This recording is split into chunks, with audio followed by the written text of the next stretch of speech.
ऐसी ही और interesting videos देखने के लिए मेरे चैनल को सब्सक्राइब कर दें और साथ बेल आइकन को भी दबा दें ताकि मेरी आने वाली वीडियो आप तक पहले पहुंच सके। इस मूवी का स्टार्ट दो किंगडम्स के दरमियान एक जंग से होता है, जिसमें से एक किंगडम का नाम जिन किंगडम था, जबकि दूसरे किंगडम का नाम याओ किंगडम था। जिन किंगडम ये जंग जीतकर पूरी दुनिया पर हुकूमत करना चाहते थे, जिसका मतलब था उनके इरादे नेक नहीं थे। जबकि दूसरी तरफ दूसरे किंगडम वाले यानी याओ किंगडम के लोग बहुत पीसफुल थे और इसीलिए वो पूरी दुनिया में अमन फैलाना चाहते थे। याओ किंगडम के जनरल का नाम जियानलिंग था और उन्हें हराना सबसे ज्यादा मुश्किल था, क्योंकि उनकी बॉडी के अंदर एक ब्लू ड्रैगन रहा करता था और उसी ड्रैगन की पावर्स की वजह से उन्हें कोई भी नहीं हरा सकता था। असल में ब्लू ड्रैगन्स का असल नाम सियान ड्रैगन्स था, जो कि इस मूवी का नाम भी है। और ये सियान ड्रैगन्स बहुत नस्लों से लिंग फैमिली के अंदर रहा करते थे, यानी वो लिंग फैमिली के लोगों की बॉडीज को एज अ होस्ट यूज किया करते थे। और अब क्योंकि वो सियान ड्रैगन जियान लिंग के अंदर था, इसीलिए वो बहुत ज्यादा पावरफुल था और जियान लिंग की वजह से ही याओ किंगडम जंग जीतने ही वाले थे। और इससे पहले कि वो जंग पूरी तरह जीते, यहाँ पर जिन किंगडम के कुछ और लोग लड़ने के लिए आ जाते हैं, जिनके अंदर कुछ खास पावर्स थी और उन्होंने आते ही याओ किंगडम का तख्ता उलट दिया था। क्योंकि जिन किंगडम के जो नए लोग आए थे, उनमें से एक ने जमीन के नीचे से एक ऐसे ड्रैगन को बुलाया था जिसके एक ही अटैक से पूरी की पूरी याओ आर्मी खत्म हो गई थी। और ये देखते हुए कि वो लोग अब हार रहे हैं, जियान लिंग ने अपने अंदर सियान ड्रैगन की पावर्स को उन सबको हराने के लिए जगाया था और उन्हीं पावर्स का यूज करते हुए जमीन से नीचे निकले हुए ड्रैगन को बहुत ही आराम से आसमान से उठाकर जमीन पर गिराते हुए मार दिया था। लेकिन याओ आर्मी को खतरा सिर्फ इस ड्रैगन से नहीं था, जिन आर्मी के बाकी लोगों के पास भी इसी तरह की बहुत सी पावर्स थी और वो अपनी पावर्स का यूज करते हुए याओ आर्मी के लोगों को मार रहे थे। और जिन आर्मी के लोगों से लड़ने के लिए पावर सिर्फ जियानलिन के पास थी, इसीलिए अब वो अपने लोगों को नहीं बचा पा रहा था। और इसी दौरान अब जमीन के नीचे से एक और ड्रैगन निकला था जियानलिन से लड़ने के लिए और उसने जियानलिन को जख्मी कर दिया था। ये देख कर कि जियानलिन बहुत ज्यादा जख्मी है, उसकी आर्मी का एक आदमी उसको बचाने के लिए आता है, पर जियानलिन अब ये जान चुका था कि वो मरने वाला है, इसीलिए वो अपने अंदर से ड्रैगन पावर्स निकाल कर लियो को दे देता है, यानी उस आदमी को जो जियानलिन को बचाने आया था। और जियानलिन लियो से कहता है कि तुम ये पावर्स लेकर जल्दी से शहर चले जाओ और वहाँ जाकर मेरी छोटी बहन जियानलिन से मिलो। जहाँ लियो को कुछ नहीं समझ आ रहा था कि उसे क्या करना चाहिए, उसे जियानलिन की बात मानकर जंग छोड़ देनी चाहिए या अपने आप और बाकी सब लोगों को बचाने के लिए लड़ना चाहिए। लेकिन जियानलिन के फोर्स करने पर अब वो अपने घोड़े पर सवार होकर वहाँ पर जाता है जहाँ उसने जियानलिन की बहन से मिलना था। जिसके बाद यहीं से सीन कट होता है और हमें शॉनलिन को दिखाया जाता है। वो यहाँ कुछ आदमियों के साथ लड़ने की ट्रेनिंग ले रही थी, जिसे देखते हुए हमें पता चला था कि उसके पास भी उसके भाई जियानलिन की तरह लड़ने की खास एबिलिटीज हैं और वो ट्रेनिंग भी इसलिए ले रही ताकि वो अपने भाई की तरह अपने आप को सियान ड्रैगन की पावर्स को और अपनी किंगडम को बचा सके। जिसके बाद हम देखते हैं कि लियो भी यहाँ पर पहुँच गया था और वो शॉनलिन से कहता है कि उसे उसके जनरल जियानलिन ने भेजा है और लियो के पास कुछ ऐसा है जो वो शॉनलिन को दिखाना चाहता है। और लियो अब उसको अपनी बॉडी में से ड्रैगन निकाल कर दे रहा था, लेकिन ड्रैगन एक मिनट के लिए निकलकर दोबारा लियो की बॉडी के अंदर जज्ब हो गया था। और ये देखकर शॉनलिन भी बहुत ज्यादा हैरान थी, क्योंकि ये ड्रैगन्स हमेशा लिंग फैमिली पर ही ट्रस्ट किया करते थे, जबकि लियो का लिंग फैमिली से कोई भी ताल्लुक नहीं था। जिसके बाद वो लियो को लेकर एक अजीब टेम्पल के अंदर आती है और वो उसे जिन किंगडम और याओ किंगडम के दरमियान सदियों से चली आ रही इस लड़ाई का पास्ट बताती है। वो कहती है कि जिन किंगडम हमेशा से इस दुनिया पर कब्जा करना चाहते थे, जबकि याओ किंगडम इस दुनिया को बचाना चाहते थे और इसीलिए लिंग फैमिली, जो कि पहले याओ किंगडम के बादशाह हुआ करते थे, सियान ड्रैगन्स ने उन्हें अच्छा समझकर अपनी पावर्स के लिए होस्ट चुना था, यानी वो लिंग फैमिली के लोगों की बॉडी के जरिए अपनी पावर्स का इस्तेमाल करवाना चाहते थे। वो उसको कहती है कि कहानी बस यही खत्म नहीं हुई थी, बल्कि ये ताकत जब सबसे होते हुए मेरे भाई तक आई थी तो वो उसे पूरी तरह संभाल न सके और जंग के अंदर वो पावर्स कमजोर होने की वजह से उनके अंदर का सियान ड्रैगन एक छोटे से ब्लू ड्रैगन में चेंज हो गया। जिसके बाद शाओलिन यहाँ टेम्पल में से एक ऐसा पत्थर उठाती है जिसकी हेल्प से वो लियो की बॉडी में से ड्रैगन को बाहर निकाल सकती थी, लेकिन वो ये देखकर हैरान थी कि सियान ड्रैगन लियो की बॉडी से बाहर निकलने को तैयार ही नहीं था।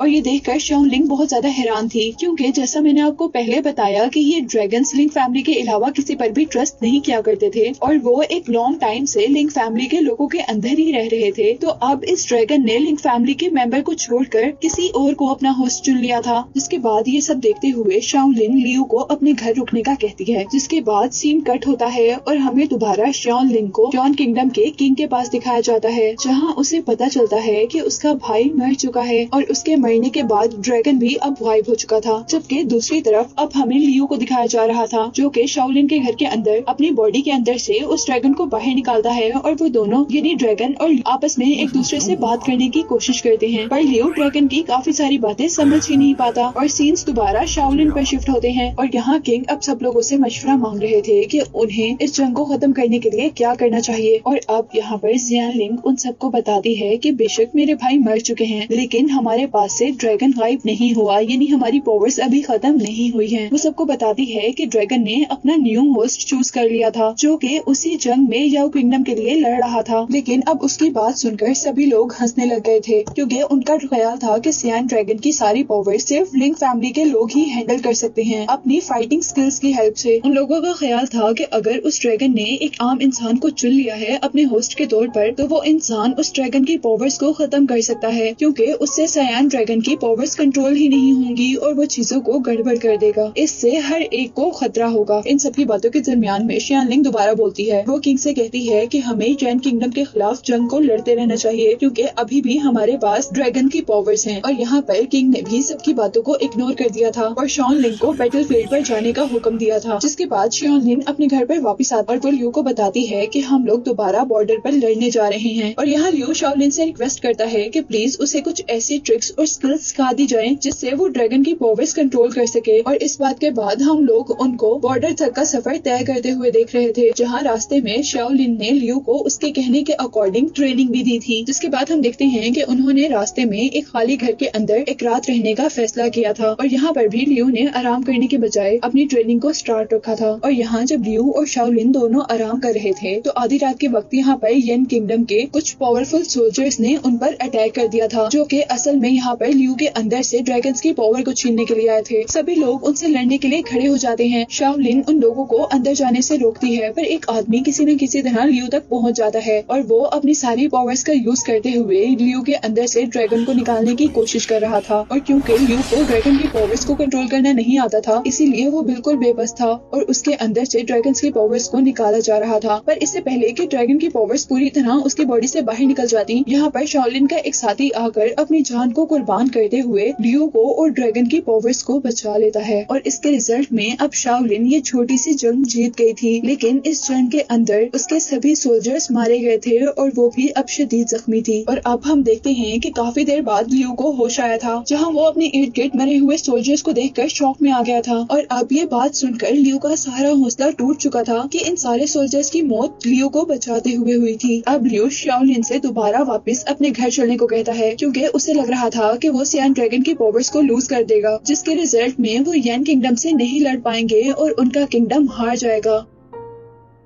लेकिन शाओलिन को उसकी बात बिल्कुल भी ठीक नहीं लगी थी। वो उससे कहती है कि तुम्हें हार नहीं माननी चाहिए, क्योंकि तुम्हारे पास जो पावर्स हैं वो एक्स्ट्रा ऑर्डिनरी हैं, बस तुम्हें इनका यूज आना चाहिए। शाओलिन उसे कहती है कि तुम चाहे हार मान जाओ, लेकिन मैं कभी भी हार नहीं मानूंगी, क्योंकि मैं जानती हूँ कि इस किंगडम ने इस जंग को जीतने के लिए बहुत से लोगों की कुर्बानियां दी हैं, जिसमें मेरा भाई भी है। वो लियू से पूछती है कि क्या ये लोग जो यहाँ पर मरे हुए हैं, तुम उनके सेक्रीफाइसेस को ऐसे ही जाने दोगे जिन्होंने तुम्हारे और साइन ड्रैगन के लिए अपनी जान दी थी। और ये कहते कहते ही शाओलिन थकन से बेहोश हो जाती है, जिसके बाद लियू उसके जख्मों पर पट्टी करता है और यहीं से हमें नेक्स्ट डे का सीन दिखाया जाता है, जहाँ पर अब शाओलिन बिल्कुल ठीक हो चुकी थी। लियू उसके खाने के लिए कुछ एप्पल्स लेकर आता है और यहाँ शाओलिन उससे कहती है कि अगर तुम इस ड्रैगन की पावर्स को यूज करते हुए भी जंग नहीं लड़ना चाहते तो मैं तुम्हें फोर्स नहीं करूंगी, और अगर तुम घर वापस जाना चाहते हो तो तुम जा सकते हो। लेकिन वो उसे बताती है कि बेशक तुम चले जाओ, मैं वापस नहीं जा सकती, क्योंकि मैं लिंक फैमिली की आखिरी लड़की हूँ और मुझे किसी न किसी तरह साइन ड्रैगन और इस मुल्क को बचाना है। लियो अब इस बात पे खुश था कि शाओलिन ने उसे लड़ने के लिए फोर्स नहीं किया था, लेकिन इस बात पर उदास भी था कि उसकी वजह से बहुत से लोगों की जान चली गई थी। जिसके बाद से अगले दिन शाओलिन और लियो दोनों अपने अपने रास्तों पर थे, पर रास्ते में लियो को फील होता है कि उसने शाओलिन को अकेले ही छोड़ दिया है। उसे ऐसा नहीं करना चाहिए था, जो बहुत ही बहादुरी से लिंक किंगडम के लोगों से लड़ रही थी। और उसके हाथ में अब हमने साइन ड्रैगन की पावर्स को भी देखा था। अब लिंक किंगडम के सारे छोटे छोटे सोल्जर्स को हराने के बाद उसका सामना एक बहुत बड़ी क्रिएचर से हुआ था। उसके सामने शाओलिन की पावर्स कुछ भी नहीं नजर आ रही थी। यहाँ शाओलिन के लिए भी लड़ना मुश्किल हो गया था और यहाँ अब शाओलिन की हेल्प करने के लिए लियो ने एंट्री ली थी, लेकिन वो ड्रैगन उन दोनों से ज्यादा पावरफुल था और उसने अपने एक ही अटैक से दोनों को दूर गिराया था। उसके बाद शाओलिन दोबारा उठी थी उस पर अटैक करने के लिए और शाओलिन के अटैक से अब वो ड्रैगन मिट्टी में चेंज हो गया था। लेकिन उस ड्रैगन का मिट्टी के अंदर चेंज होना इस बात का साइन नहीं था कि वो ड्रैगन मर गया, बल्कि उस ड्रैगन ने तो शाओलिन को ट्रैप में डाला था और वो शाओलिन को पीछे से स्टैब करने में कामयाब हो चुका था, जिसकी वजह से शाओलिन अब लियो की आंखों के सामने मर गई थी, जिसे देखकर लियो को बहुत ज्यादा दुख हुआ था और इसी दुख ने उसके अंदर बसे हुए ड्रैगन की पावर्स को जगाया था। जिसके बाद हम अचानक लियो को आसमान की तरफ उड़ते हुए देखते हैं और उसके आसमान पर जाते ही स्टार से आसमान पर ड्रैगन का एक निशान बनता है, जिसका मतलब था कि सियान ड्रैगन की अब पूरी पावर्स वापस आ चुकी हैं, जो कि किसी जंग में जर्नल से खो गई थी। और अब लियो सियान ड्रैगन की पूरी पावर्स के साथ दोबारा बैटलफील्ड के अंदर आता है। वो नीचे आकर जिन किंगडम के सारे लोगों से लड़ता है और उनको मार गिराता है, लेकिन जंग अभी भी खत्म नहीं हुई थी, क्योंकि अब जमीन के नीचे से जिन किंगडम का एक और ड्रैगन निकला था और यहाँ इस ड्रैगन ने लियो को मुश्किल में डाल दिया था। लेकिन लियो भी अब हार मानने वाला नहीं था। वो बहुत ही चालाकी से वहाँ से दूर जाता है और अपने वेपन को लेकर वहाँ से भागते हुए उस ड्रैगन के दिल पर अटैक करता है, जिससे वो ड्रैगन भी खत्म हो गया था और जो अब बच गया था वो असल में जिन किंगडम का सिर्फ किंग ही था, जिसको खत्म करने के बाद लियो अब इस दुनिया में पीस यानी अमन लाने में कामयाब हो चुका था। जंग जीतने के बाद वो शाओलिन की बॉडी को दोबारा अपने शहर लेकर जाने का फैसला करता है, जो कि इस बैटलफील्ड में मर चुकी थी। और इस मूवी ने हमें सिखाया था कि हमें किसी को भी कमतर नहीं समझना चाहिए। जैसे लियो को सारे कमतर समझा करते थे